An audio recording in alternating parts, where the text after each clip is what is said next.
All right, shifting our focus and telling you what's happening in Uttar Pradesh. This one is from Faridabad. There is a case of a 25-year-old woman who had been allegedly gang raped and thrown out of a van. A complaint in this regard has now been registered. On your screens are the visuals where it has been captured on camera, the suspect's car. This is a case of gang rape that has been registered in Faridabad based on a complaint of a 25-year-old woman. Police have now taken action and has arrested two accused. The investigation is ongoing. Jatin and Soumya, both my colleagues are reporting from Faridabad on that note. Soumya, first to you, what's the update? Have the accused been nabbed? We see the suspect's car was spotted on the cameras.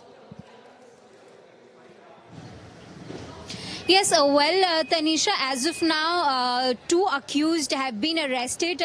In total, we are being told that around 5 to 6 people were involved in this case. However, 2 of them have been arrested. The arrest took place yesterday. However, at this moment, we are reporting outside from this hospital here in Faridabad, which is Prayag Super Speciality Hospital, where the victim was brought here yesterday. She was initially taken to a BK hospital, a district local hospital here, from where, after looking at her condition, how severely injured she was and what all she had endured on the intervening night that day. So she was referred to AIMS for surgery. However, the ambulance on which the victim was there brought the victim here to this particular hospital. This is the hospital where we are at the moment. We tried to speak to the doctors who attended the victim when she was brought here. We were told that the condition when she was brought here was not really good. She had suffered lots of injuries, facial injuries, cheek bones fracture, facial bones fracture, dislocated shoulders. A lot of things were shared by the doctor. So these are the details as far as victim's conditions we are picking up. She is in a much better stable condition as of now, as we speak today. MLC has been all right, I believe, Soumya, please hold on. I believe my colleague Jatin also has some developments that is underway. He has some information. Jatin, please share with us.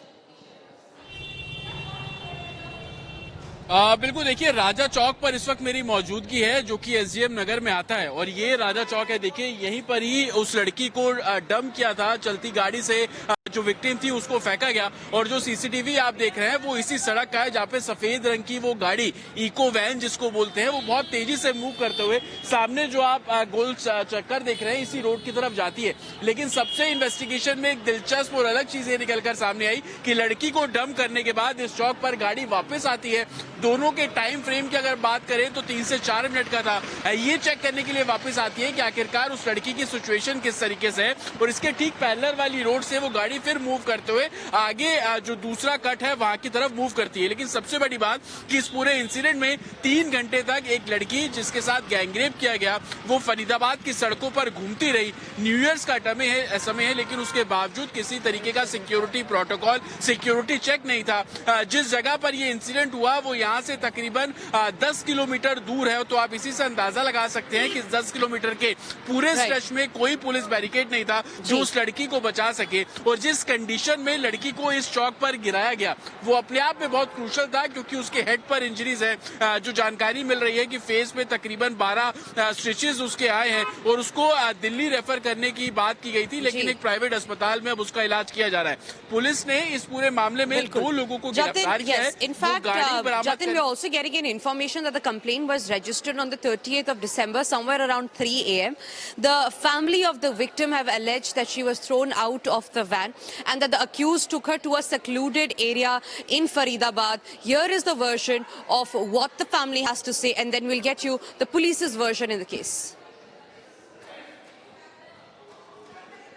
इनके साथ रात को 3:30 बजे phone आया था मेरे पास। अच्छा, रो रही थी वो, कुछ नहीं बोल रही। आधे घंटे तक तो मैं बात करती रही उससे। फिर मैं वहाँ पे गई तो देख तो ये फटा हुआ था। अच्छा, मैंने उसको जैसे गाड़ी में लिटाया, मेरे घर वाले की तो उसमें लिटाया, मैंने डीके ले गई। अच्छा, डीके में लेके गई वहाँ पर उसको अंदर टीके लगवाए। उन्होंने दिल्ली के लिए रेफर कर दिया, दिल्ली के लिए रेफर कर दिया, उन्होंने स्टेट बाहर कर दिया। वहाँ से लेके आए, फिर वहाँ से आके हॉस्पिटल में एडमिट कर दिया यहाँ पे।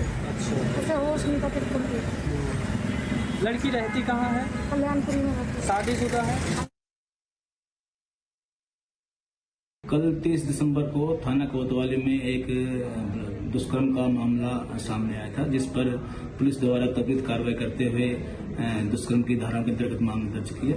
पुलिस आयुक्त श्रीमान सतेंद्र कुमार गुप्ता द्वारा मामले को कामयाब बनाने के लिए क्राइम ब्रांच सेक्टर 48 को निर्देशित किया गया, जिस पर क्राइम ब्रांच की टीम ने त्वरित कार्रवाई करते हुए दोनों आरोपियों को गिरफ्तार कर लिया है और गाड़ी को भी बरामद कर लिया है, जिनसे आगामी पूछताछ की जा रही है। Shifting our focus to more breaking news that's coming. This is from the state of Rajasthan, from the Tong district, where we learned that explosives have been recovered from a car, and this was large quantity of explosives that were recovered. We learned that 2 accused have also been arrested in the regard. 2 accused from Karwar in Bundi district have been arrested, and the car has now been seized. The DST team received a tip-off that explosive material was being supplied from Bundi to Tong. Based on this information, a roadblock was set up in Baroni police station area, and the Maruti Ciaz car was then stopped. During the search, 150 kg of ammonium nitrate hidden in sacks of urea fertilizer, along with 200 dangerous explosive cartridges and 6 bundles of safety fuse wire were recovered. It's yet to be known on where was this explosive being used from, what was the motive, what was the intention, and who are basically the accused responsible. 2, remember, have already been arrested. Here is what the police is saying in this regard.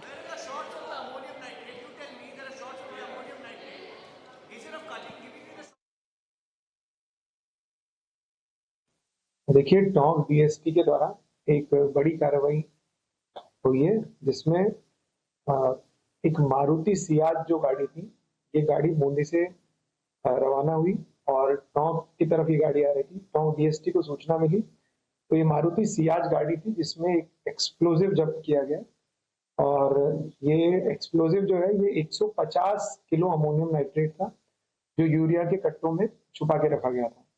इसके अलावा 200 explosive cartridge भी police ने बरामद किए। इसके साथ 1100 metre इनके साथ वायर पुलिस ने बरामद किए हैं और 2 आरोपी है जिनको अरेस्ट किया गया है। देखिए, टोंक डीएसपी के द्वारा एक बड़ी कार्रवाई हुई है, जिसमें एक मारुति सियाज जो गाड़ी थी, ये गाड़ी बूंदी से रवाना हुई और टोंक की तरफ ये गाड़ी आ रही थी। टोंक डीएसटी को सूचना मिली तो ये मारुति सियाज गाड़ी थी, जिसमें एक एक्सप्लोजिव जब्त किया गया और ये एक्सप्लोजिव जो है ये 150 किलो अमोनियम नाइट्रेट था, जो यूरिया के कट्टों में छुपा के रखा गया था। इसके अलावा 200 एक्सप्लोजिव कार्ट्रिज भी पुलिस ने बरामद किए। इसके साथ 1100 मीटर इनके साथ वायर पुलिस ने बरामद किए हैं और 2 आरोपी है जिनको अरेस्ट किया गया है।